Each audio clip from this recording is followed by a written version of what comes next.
Here we are for our Masterclass. I don't want to start laughing already. Okay. I told you guys that, when you get into a death and dying class with me, it just gets wackier by the day. Anyway, so always have your Kleenex, but be available to laugh. And speaking of Kleenex, I have to tell you, going through and seeing those bucket lists, were those incredible, Claudia? Amazing. Yeah. So amazing. And still the love letters keep coming in, and they're absolutely beautiful. They're beautiful. And I'm just so impressed with everybody that's just stepping forward. And I know there are a lot of you that have probably written a love letter and haven't put it up, or you think about the love letter.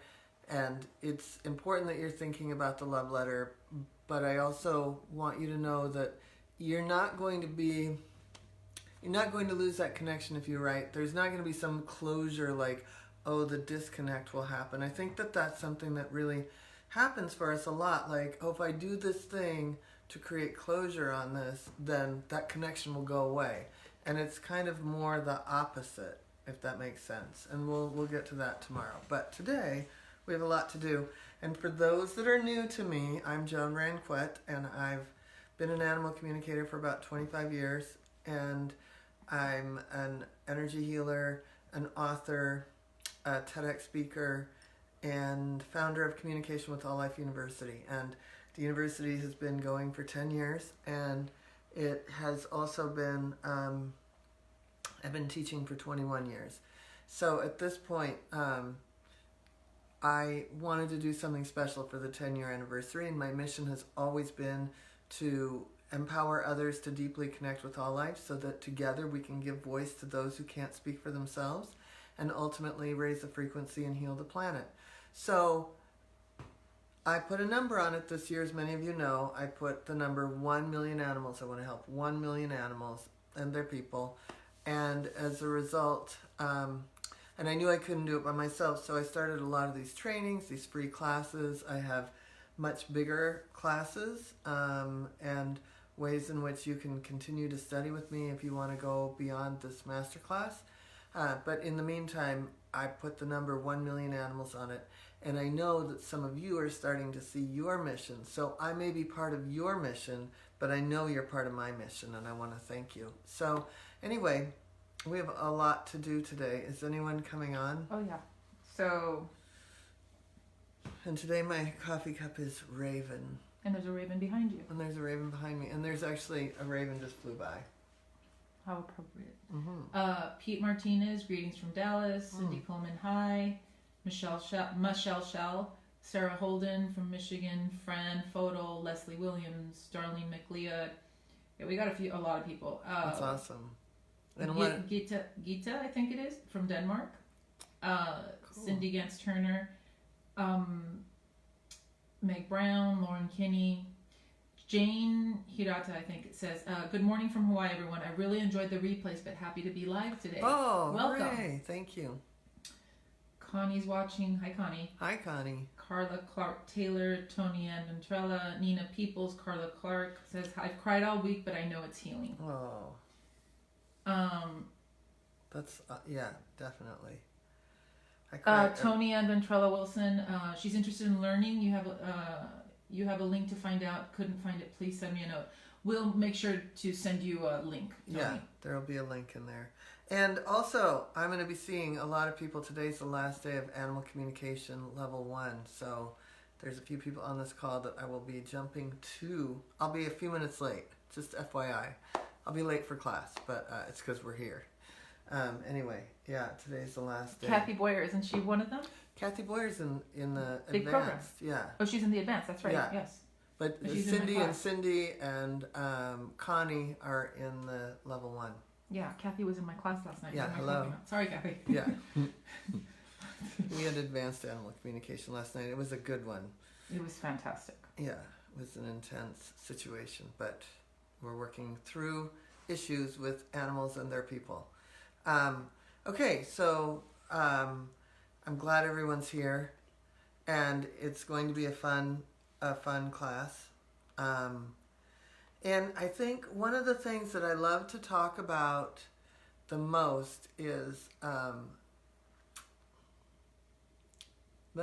this is I tell people all the time, I love energy healing more than anything in the world. I love it so much I wrote a book about it. I've had so many miraculous experiences with energy healing.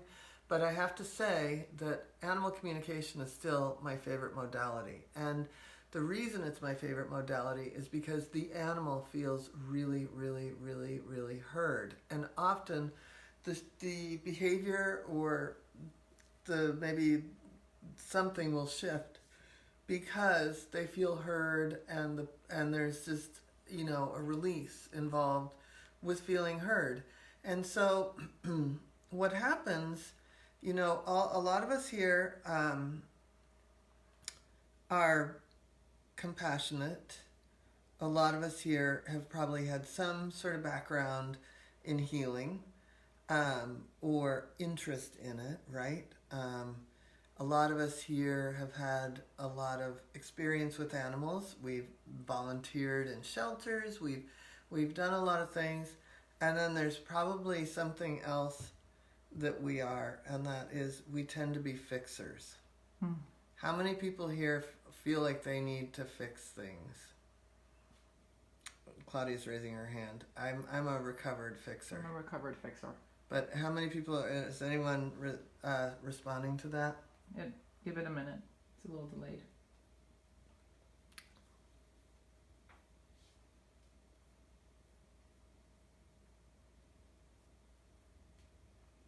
Yeah, no, you're not. It's not coming Guilty, Christina Hope, yeah. Okay.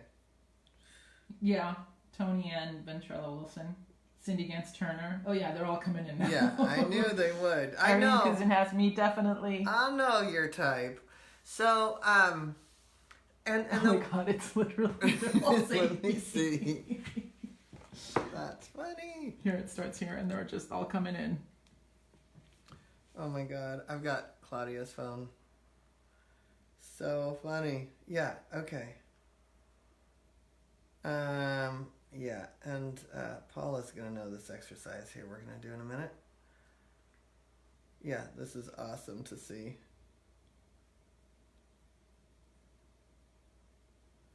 Okay, so that's good that we're all owning up to it, because They say awareness is the first step. yeah, awareness is the first step, exactly. But I want you to realize that, sometimes listening, and so when you've been in a situation, and this is really, there's a lot we're going to kind of look at here today, but one of the things that I really want to look at is how much do we listen to others when they're going through something, and how heard have we felt when we have something going on. And to me, like I said, listening is the first healing step. But it's always hard to do because we want to jump in and help. And what happens is often we can overwhelm someone. So I want you to go ahead and think about your most favorite go-to thing. Like for me, my go-to thing would be vitamin C. And I'm going to have, so think about your favorite go-to thing. And if you can, I want you to consider, if you're not at work in a cubicle or in a big office, if you have an office and you can shut the door, I want you to consider saying out loud in a moment what your go-to thing is. And I want you to sit with your go-to, whether it's a vitamin, or it could be call a therapist. It could be, you need to call my psychic friend.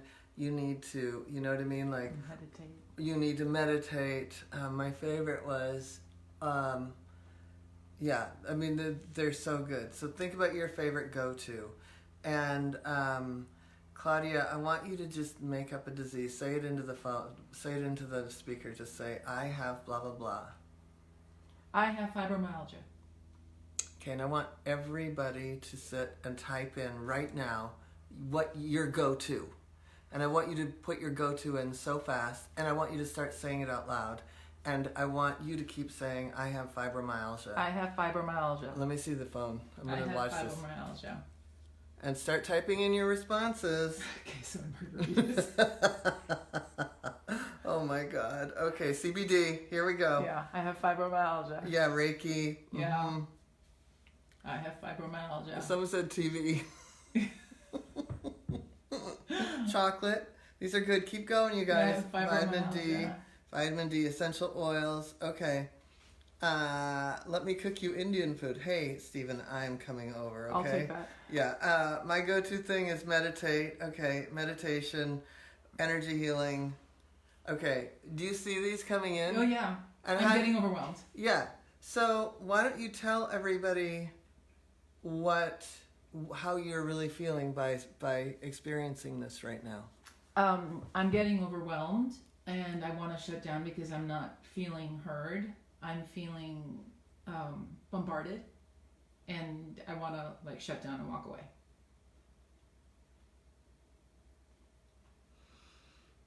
Does everyone hear that? Like I want to turn it. Like I literally want to turn off the comments right now. And she's about to start crying. Here's your daily Because that Kleenex. wasn't a made-up thing. So Yeah. No, I know. And did everyone hear that? I'll take the ice cream though. Yeah, I'll take the Indian food. I'm coming over, Stephen. Wine. Those are our people. Yeah.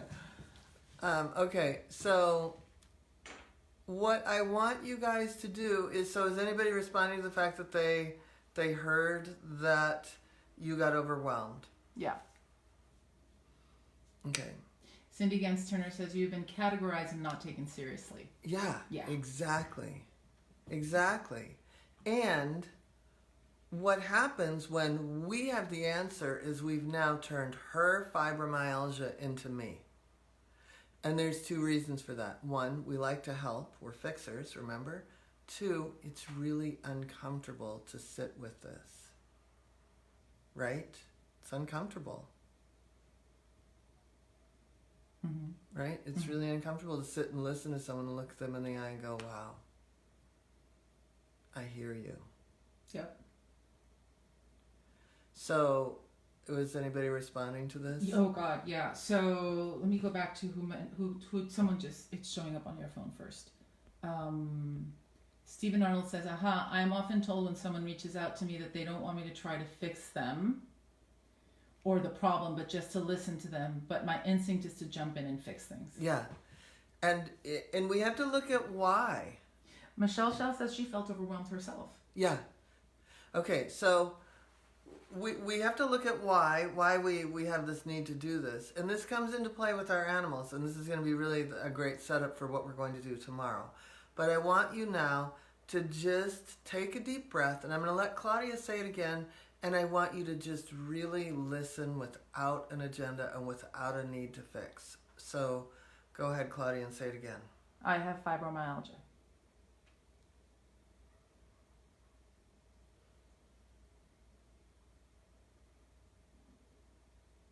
And say it again. I have fibromyalgia.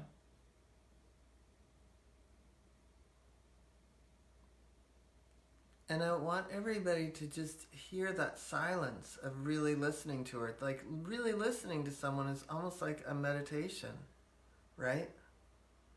Did that feel different for everybody? Is anybody... So while we give it a chance to show up, Yita said, I wanted to say some more. I'd like to listen to you and find out what it's like to be you. Nice. She said that before we even did. Yeah. So Robin Aaliyah says, yes, oh my God.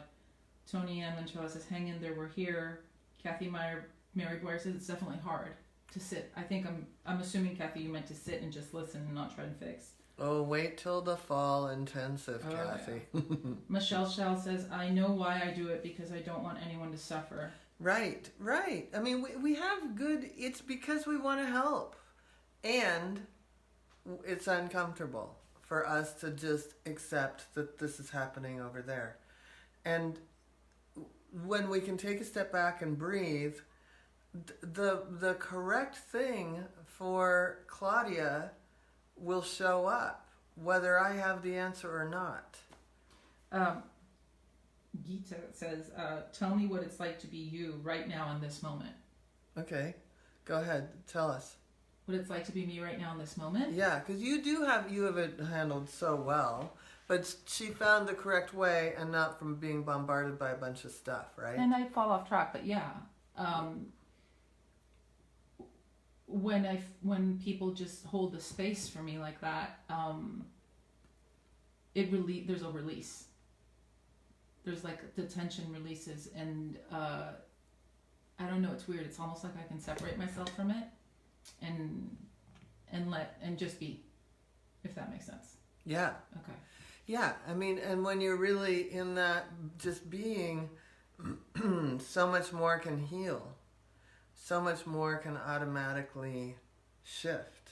Christina Hope says that whenever someone tells her about a health problem or they or their animals have, her first response is to give them advice or send them to a place where they can get help. I'm guilty of that too. Yeah, I used to be. I have to stop myself, like emergency brake. Lee Pearl says that her heart feels heavy.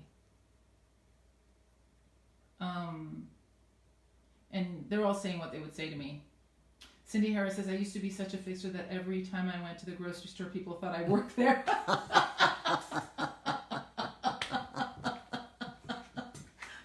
Oh my God, Cindy, Sorry. that is so funny. Yeah, I can understand that. Cindy, we have to have a Leo birthday fest, FYI. So Jane Hirata says, from Hawaii, she says, yes, I felt it in my heart and wanted to connect with her. The first time it went to my head and I wanted to do something to help her. That's so well said. So the first time it hits our head and we are like Cindy and we work at the grocery store, even though we don't, but we can find everybody the fried tomatoes. But, you know, in the meantime, when it hits our heart, we really hear it. And when somebody feels really heard, they feel held, they feel, like you said, a release, right? Yeah. Well, Karen Olson says, as soon as there was silence and holding, the pain that had accumulated in my stomach prior eased immediately. Yeah. You're an empath. Yeah.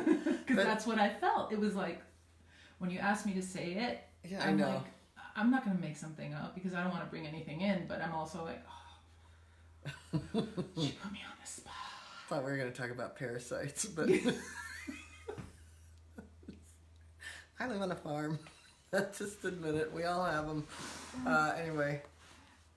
Yeah, so hard to just not say anything. Kathy, I can't pronounce your middle name, Serpin. Eleanor says, it's so uncomfortable to be with someone else's suffering. By the way, Kathy, I'm sorry I butchered your last names. Nanette Belgian says, I hear it, I understand because I have had Crohn's disease for most of my life. I have to tell people it's okay, I've dealt with this for a long time. That's also another thing. It's like, it's okay. I got this. Yeah. You don't need to take it on. And then, so here's a great exercise, is to really listen. But also, I want you to think about, like, when my friends tell me what to do, I just say I didn't ask.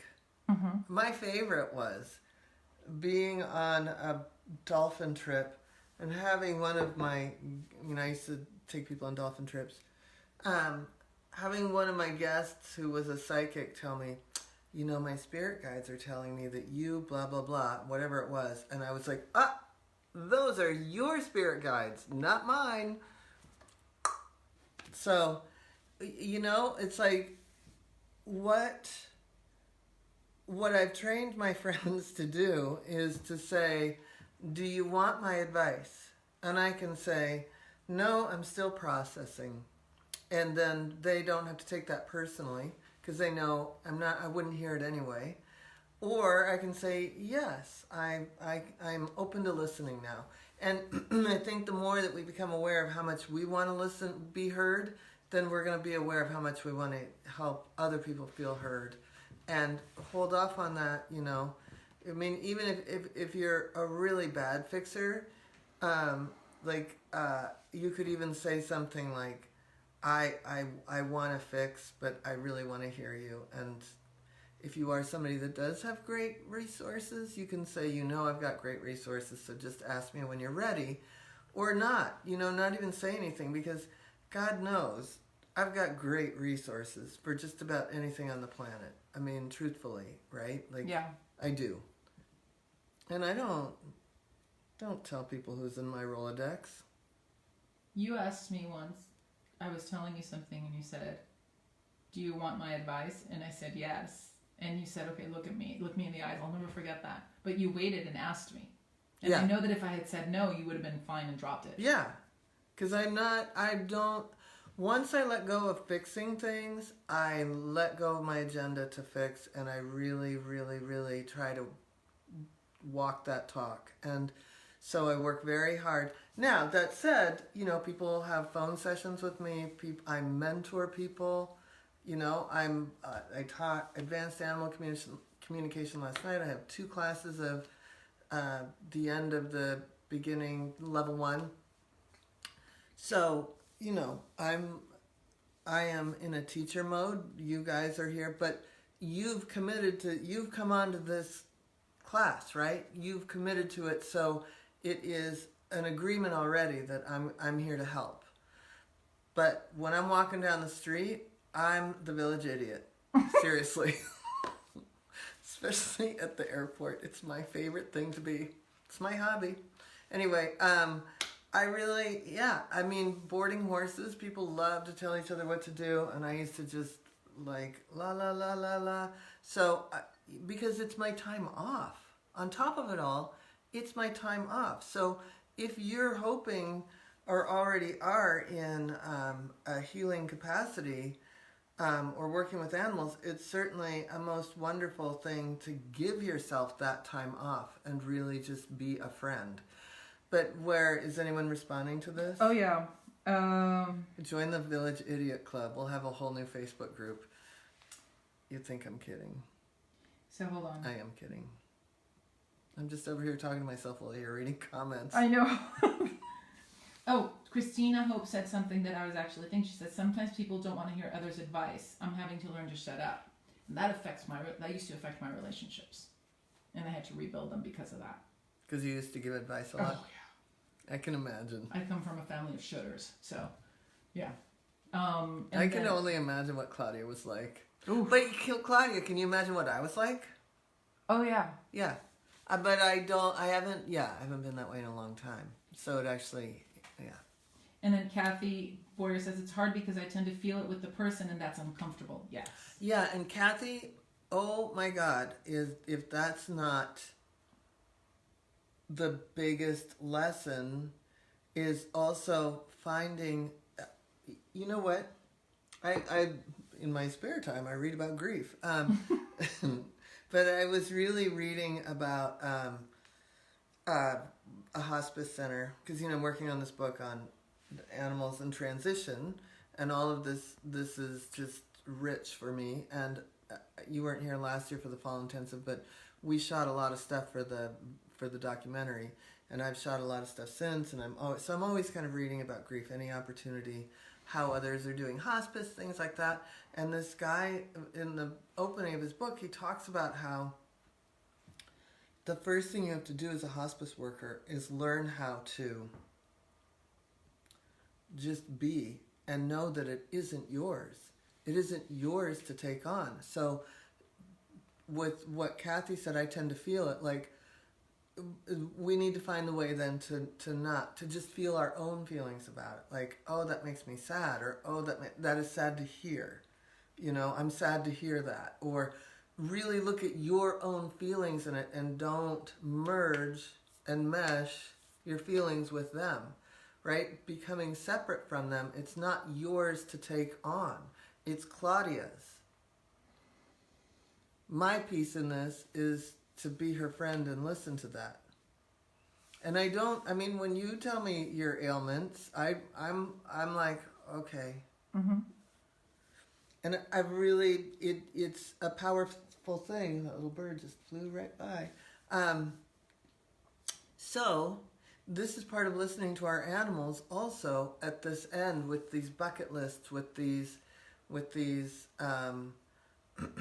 places that are uncomfortable for us to know that our dog is having a tough time breathing in this position here at the end, or our cat can't jump on the counter anymore. We never wanted them on the counter, but now we wish they were on the counter. Like all these places where it's really, we don't have to take it on for them. If we can take on what is ours, then we can really help them in a profound way. Does that make sense? Mm-hmm. Is anyone following? Yeah, so it's gonna kick in a minute, but hold on. So many comments. Sorry, everybody. We will get to all the comments. If you feel you weren't heard or didn't get your question answered, please post it on the page with #question, or you can email Joan at assist@joanranquet.com. As you can see, there's a ton of comments, so bear with me. So Gigi Michelle Velasco says, I'm a natural empath, and sometimes it's hard to know if feelings are mine and what belongs to someone else. That's so important, and that's going to be like the exercise of life is, I walk around all day going, is this mine? Is this mine? Is this mine? Is this mine? So many people are going to the chiropractor for their spouse's bad back. I used to, back in the day, I would do like 50 million animals a day on the phone, sitting at that computer, or I would go up to, I lived in Seattle, Denver, LA, and Florida, so I know like the Wellington community of horses, the Seattle, all the barns up there. So I used to go and do horse after horse after horse after horse after horse. And I went to this barn one day, and I had just flown in early that morning. I get in the car of my friend, and she's a chiropractor for horses, and she was taking me around for the day. And I got in the car, and I was like, Jesus Christ, Laura, you need to fix your back. I can't even ride in the car with you. I could feel her sciatica all the way. And the minute I said that, it was gone, so I knew it wasn't mine. But if you could just sit and spend the day going, ow, is that even mine? And that's physical, that's emotional, and it's thoughts, right? Like when you catch yourself with a crazy thought, or don't be around your chocolate-aholic friends when you know that you're trying to be on a diet. Or, you know what I mean? Like, because you can't help it. It's just, you're setting yourself up for failure. But the thing with physical feelings, too, is that it could be our animals. When I do a scan in the morning before I do the scalar wave, so I check in with myself, and if I feel something, especially when I had older animals, when I feel something in my hips or my back, I would check in with like Olivia or Isabella, like, this isn't mine. I don't have a bad back. I don't have weird wonky hips. Whose is this? And if it wasn't one of the dogs, by the time I fed the horses, I'd be like, oh yeah, Gabrielle or Raleigh or whoever it was, right? Like a lot of the stuff in our bodies isn't ours. What are people saying? So Darlene McLeod says what you're talking about. As an empath, I've had to learn to be able to discern which feelings aren't mine. This is an important skill, which is what you just said. Yeah, and it's something that we go through a lot in the school. Gigi Michelle Velasco says, when I am with an animal that is dying, my animal, sometimes I don't know if I am hearing them or my own fears. That's really powerful. Yeah. Yeah, well, it's probably a combination. Leslie Metcalf. I just put my boy Cuckoo down yesterday, and I'm positive he communicated clearly to me that it was time. That's lovely. And that's, so one of the things when we're in that state, when we're in those end stages, I call it the state of grace. And the reason I call it the state of grace is a lot of times you're aware that the animal companion has drifted off and maybe is checking in with the party in heaven with the other dogs, or, your dead grandfather or somebody, right? Like you can see them drifting and in another world. And then they have moments of really being back in their body and being here. And they drift out and they stare into space and they come back. And they do all sorts of things that are, not their normal thing. But what happens, like with Olivia, I mean, there were a couple weeks that I dropped everything. I dropped everything for about 2 weeks. And the only time I left the house was to take, that time I had Isabella and Delilah on a walk. And in doing that, I was exercising them, but I literally probably had the same outfit on. Yeah, I'm that person. Went to a Catholic girls' school. It's really easy for me to just call it a uniform. Anyway, I was, probably wearing the same thing for days. I probably had like rescue hair, that hair that you can never, like, people start to get because they're in a crazy mode. Yeah, it wasn't pretty. It was not pretty.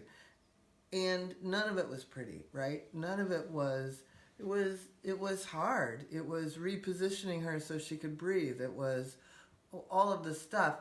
But she was not ready to go. And in that state of grace, and I've seen this a million times with a million clients, what happens is we drop everything.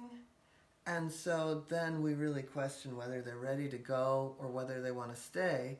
And part of that is because we've dropped everything, it's so delicious because all we are is love at that point. So that state of grace is like one of the yummiest things that we could be or do or have or experience right at the end of their life. And so in many ways, creating the bucket list yesterday was, how do we have these kind of state of grace moments while they're still alive? How do we incorporate a state of grace into our world? And it is that place of just listening and not doing something. And that's why when I said that, like, I have my mornings where I put the alarm on earlier than when I'm supposed to get up, so that I have this big love fest. It is literally, there's no words except, you're so cute. Or, hey, gorgeous. Delilah's coming over. Delilah, did you want to come up? Yeah, we love our mornings. Come on, up, up. Up, up, up, up. You can do it. Up, up. Oh. So good. So anyway, it's like this. It's like this. Me and smelly farm dogs and cats. But that state of grace is so important because it's almost that time. It is that time for unfinished business, and it's that time that they have with each other.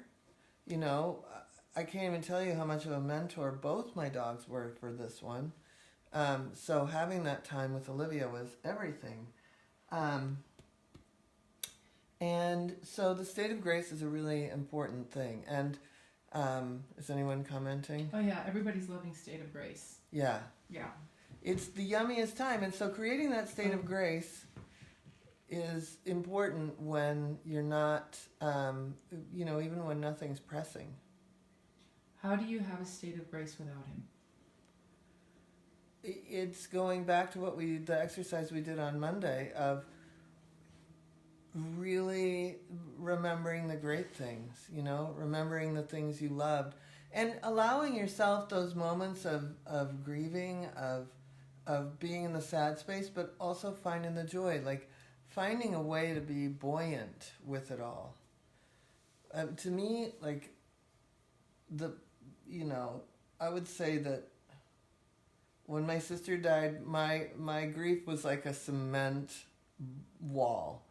And then it just led straight into depression, right? Because I didn't recognize where I could, bounce with the waves, and that it was an ebb and flow. And if I could fix anything, it would be that I would love to fix that for you to know how buoyant you can be through this, that it is a horrific loss. And I still, like 3 years later, think to myself, I don't know how I'm surviving without Olivia because somebody should be managing this shit. You know what I mean? Like, I lost the manager of my life. And so, believe me, it's hard. But, and I apologize for my potty mouth. I've been so good in these, really you know, good. but if you get in a classroom here, just know it's going to fly. But anyway, right, Kathy? Right, Paula? Right, Cindy? There's a few And people. effing no. It's my favorite. Carrie Randall says, oh my God. And Carrie Betts knows that I have a potty mouth. Yeah, oh yeah. So does she though. Love her for Yeah, it. Carrie has a potty mouth for sure. Carrie Randall says, oh my God, and going overboard in State of Grace possibly with Cody, because I didn't get it with my parents as they both passed tragically recently. Have to trust it, need to know if I should keep going with Cody. Thank you for this. Wow, What a gift though. What a gift. I wouldn't question because, you know, it goes back to nobody can die a moment before or a moment after they're supposed to. So I think Cody's giving you an incredible gift. And all of us, it makes me want to cry. Mm-hmm. Because it's just how wonderful that soul knows what, you know, it's like balm for your soul at this point. Michelle Shell says, I love this so much because with my dog passing 2 weeks ago, I failed miserably at State of Grace. I know I can do better next time. Well, you didn't fail. I mean, I did it right with people, but I didn't do it right. You know, there's plenty that I don't feel like I did it right. But I feel like we always get the opportunity. You'll have the opportunity to do it again if you have animals, you know. And some of them, like my dog Isabella, just did not want anything dragged out. She didn't want a big, you know. She just literally died the day after she was diagnosed. And they told me I had the weekend. So there I was Friday night. And I saw her breathing funny. And you know what? The doctor said, don't let her play, because Abby was a teeny puppy, and Delilah, and she played all the time. And she must have been 13, and she was the best nanny on the planet. And she said, the doctor said, don't do anything, the vet said, don't do anything taxing so that you don't lose her, so that she doesn't bleed out. And she walked in, and the first thing she did was go and play with Delilah. Like, I watched her make that choice, right? And I didn't even think, and I stopped her. And an hour later, I saw her breathing funny, and I got all the animals in, and we were there for her last breath. I mean, it was like, wow, talk about choosing, you know? So she didn't want a big thing, but she wanted us all there. And she didn't want to drag this out. And there are plenty plenty of souls that make that choice too. So you'll have the opportunity to do it again, because it's not like that was your last animal. And everybody gives us the opportunity to almost correct it or to get better at it. So much so that some people that take my class, they know that they want to get better at it, and they want to have an animal hospice. I can't even tell you how many people tell me after taking my animals in transition class that they feared that class the most, and now they want to run an old dog hospice, you know. So yeah, so we always will get the opportunity to do it again. Nobody's getting out of here alive, right? No. Meg Brown says, I have been most of my rabbits as they passed at home. I've been with them. I'm assuming that's what she said. There was no state of emergency. Many people who saw my special needs paraplegic bunnies thought I was being cruel by not choosing euthanasia for them. I trusted our hearts in that state of grace. Yeah, that is a state of grace, and it's none of anybody's business. I didn't cuss, but well, just so you know, a lot of people are saying they love the realness, and no censoring. I love the realness. No apologies needed. Okay. Cindy Harris, of course, we know. She joins in your potty mouth. And Michelle Schumann says, they say really smart people cuss a lot. Since I have one, I believe it. Yeah. Yes. Yeah. So I agree. Jenny Bratt says, I love the state of grace. I didn't call it that at the time, but I did this with my dog, Obi. The most incredible time ever I had with him before he died. I was totally with him and very thankful. I was so determined to do this for me and him. You know, and you can do it little bits every day for yourself, because if you think about it, I mean, I love to meditate and do all that with the best of them. But I'm sitting here writing a book, making a documentary, doing this class. I have 2 classes I teach today, plus a couple clients, plus dun dun dun dun dun. After it's all said and done, I'll be out with my horses, right? And suddenly it's 9 o'clock, and I'm going to start over tomorrow and do the same thing, because we'll have this, and then I have the energy healing for animals last class. I do a lot. So when an animal's older and suddenly you're feeding them water out of a little dropper. Hello. You've so powered down to be in that space. And if you can give yourself moments of that every day, all the other stuff you're doing that with grace, right? And again, we're making it better for everyone, for the young ones, because we have a sense of guidance. I call it in both of my books being an emotional leader. So, I mean, it's State of Grace is a really, really, really, it can be painful, but it's truly delicious. And then I know that yesterday somebody asked about the opportunity, the window of opportunity to leave, and I wanted to talk a little bit about that. And then I've got a story to share. Where are we on time? We have 18 minutes. Okay, we're good. The person that Carrie Walski, she asked the question. That's right. If there are multiple exit points at which we or a beloved can leave, are they aware of that choice, or how is this choice made? I have trouble getting my head around this. Thank you for helping me better understand this. Okay, so what I think about with something like that is, have you ever had an experience where you almost died, right? Like an accident, or you could have died, or 1 second you were this close to dying, or somebody came in and did something terrible to you, or you came off a horse, or something happened to you where you were so close to death and you felt it in every cell of your being. Mm-hmm. You didn't see it before. I mean, some of us have those moments. Like I actually had a day where it was like, I should not get on that horse today. Of course, that was the day I broke my leg in the LA River and cussed all the way out of it because my horse had run off. My leg was broken in a million pieces. And I had my friend take my boot off so that the fireman wouldn't cut it off, because I just spent $400 on new boots, brand new boots. Anyway, that's the horse person I am. But the point is, I knew that I narrowly escaped death that day because I almost hit my head. My horse fell on me in the LA River. I could have drowned. I could have, you know what I mean? A million things could have gone another direction. I was the victim of a heinous crime. Abby's over there sleeping, and it ain't a state of grace. She's snoring. Anyway, so we all have these opportunities, that window of opportunity where we could have left. And generally, our soul has the information that we catch up to in a moment. So maybe we have more we have to do on this planet. I often think of people and animals that have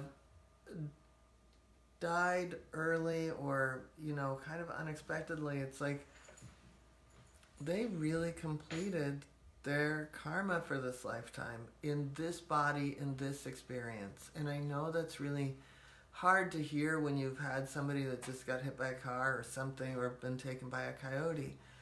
But the truth is, they had such a complete experience, they could go in a really easily and effortless manner. And it may not have been easy, but it must have been quick. And I always think that those things are a real blessing. And on top of it all, it's you were part of that completion, right? You were such an effective person with them that they were able to complete everything that soul needed to complete in this lifetime. And that's a blessing. I mean, I hope that the only reason I'm going to live a long life is that I have a lot of work to do to help. I hope it isn't because it's a bunch of penance. I'm kidding. I know it's not. But, you know, right? Like, I remember when I first moved to LA in the 80s, everybody was waiting for the big one. The big earthquake. So we're all looking around this week. Like they do. Yeah, exactly. Yeah, she just did a little good luck thing. So everybody was waiting for that, right? So my sister had just died of cancer, and it was 6 months, and it was grueling. She lost her sight, she lost her this, she lost her that. So when people would say to me, "Oh my God, aren't you afraid of the big one?" I'm like, "No, not really." Well, what if you're under a freeway overpass? And I just would always say, it'll be fast, right? Like that to me, some of these fast deaths, as much as I think about it all the time because I fly all the time, and I think, well, all right, 5 minutes of terror if it were a plane crash versus 6 months of cancer, I'll take it, you know? And I mean, maybe I'm crazy, but I don't want a prolonged thing. I might end up having one, and if I do, I'll make the best of it. I'll try to stay in a state of grace, but I think that these animals that have had a quick exit have had a really full and complete experience, and that we were part of gifting that completeness for them. And so there are a million opportunities probably. I mean, I know we've narrowly, Delilah and I we were out hiking one day, and 2 dogs came out of nowhere and pinned her down, and she got out of it, wiggled out of it. Abby and I ran home. I didn't know if she was alive or not. She ran so fast, and the people whose dogs that had, you know, let their dogs off leash, knowing that they had, you know, aggressive dogs, you know, they were like, I'm so sorry. And I'm like, I don't have time to talk about this. I ran all the way from the middle of, out in the riverbed there, all the way home, and found Delilah sitting with the horses. But that was a moment that just that could have been the end of her, right? So even they have a karma that's such that it's like, not yet. Okay, she's going to live some more time, right? And I don't know how else to explain it. I have more to talk about, but I'm hoping that helps. She says she's listening. Okay, good. Yes. Someone asked. So I've got a big story to tell. Okay. Go ahead. Just how do you get over the guilt or deal with when you didn't, in the past, when you didn't handle it well? Or I'm trying to find I love that question. Yeah. You know, I feel like for me, this work and this thing we're doing right now, of helping people do it in a different way and helping us find ways to be really present with our animals when we know it's the end, and be present with our animals even when we don't know if it's the end, is my way of making up for it. And I feel like there are a million places that you'd probably be able to help others also, once you get past some of the guilt and grief of your own. And it's just it becomes a continuum that, like, I've been in the room with so many people when they've died, and animals, that I feel like a midwife. And for me, that's part of letting go of it, is, you know, I've talked to them, even as recently as the other day, because I've got everybody's pictures out, and we're scanning them into the computer, and, like, I'm doing all this stuff to kind of honor my family and get rid of some of the stuff, send family stuff to my brother, because he's got little kids and he should have the physical pictures of the family. And also I want it out of my house. Don't tell Mike that. Anyway, my point is, I spend time talking to them as I'm looking at their pictures, you know, and they don't want me to sit and feel guilty about it. They love what I'm doing. So you can find a way, even if it isn't going to be this extreme, like write a book, do a documentary, teach a class.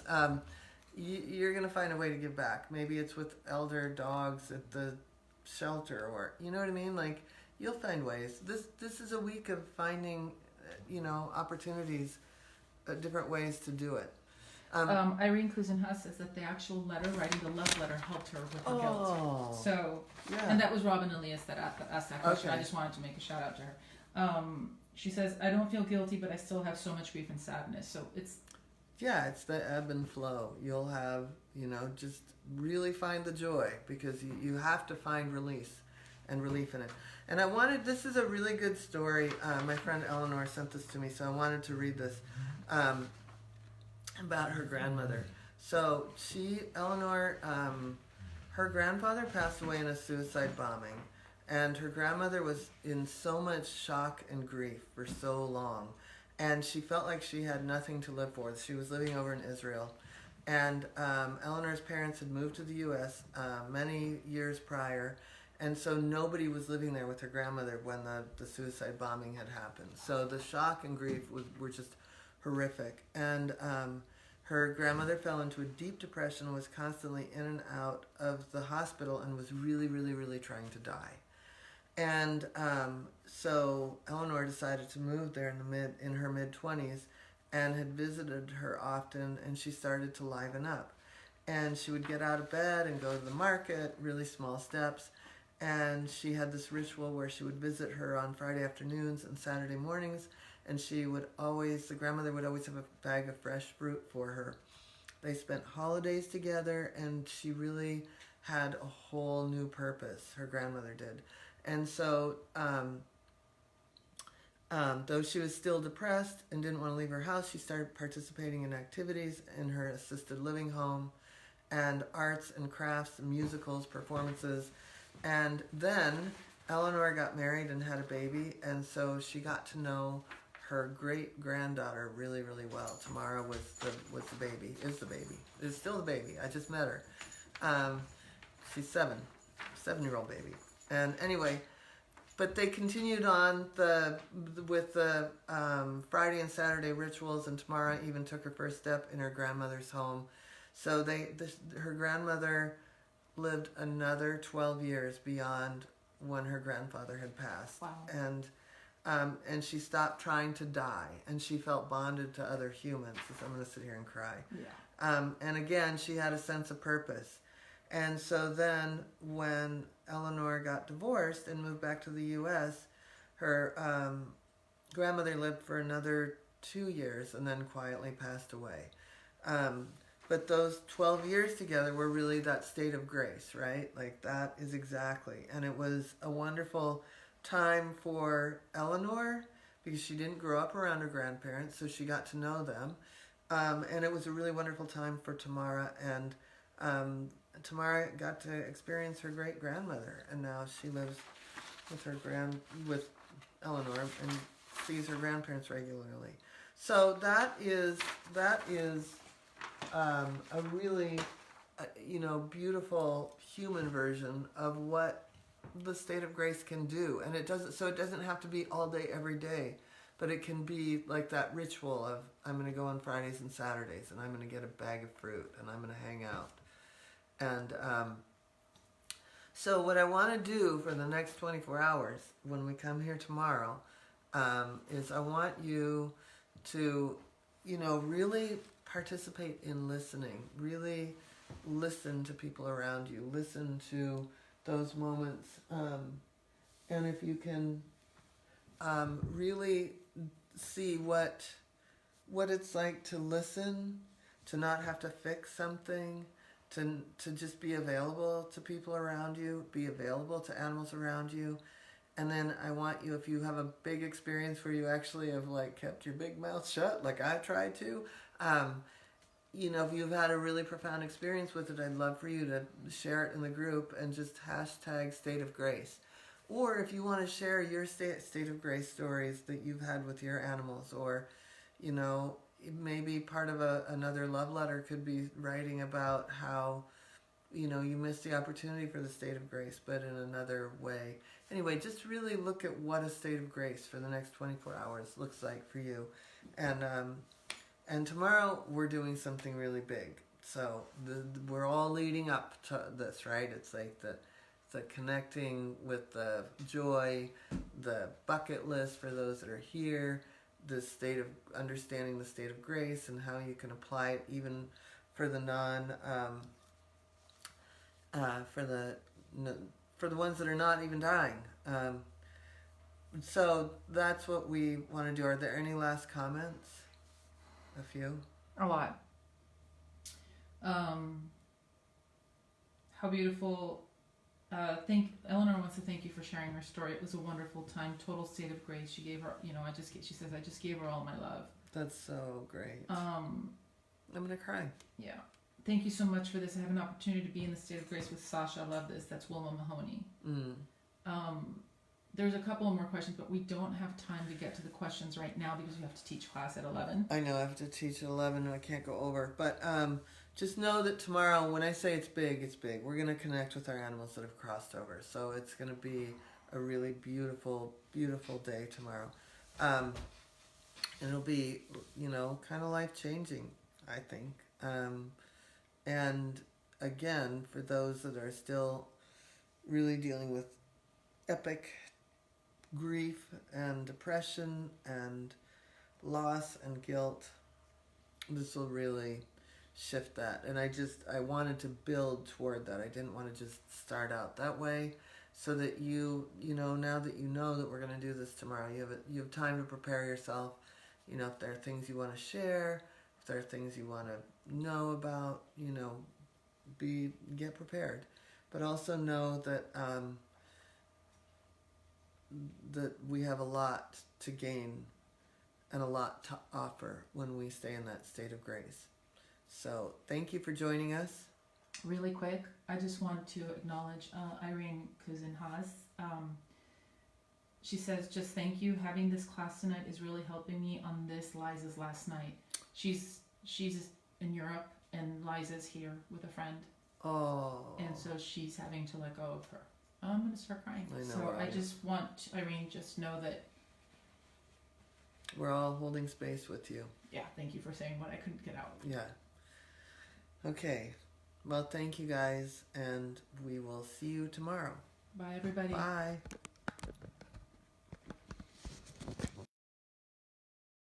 What time is it? Oh, you got to start class.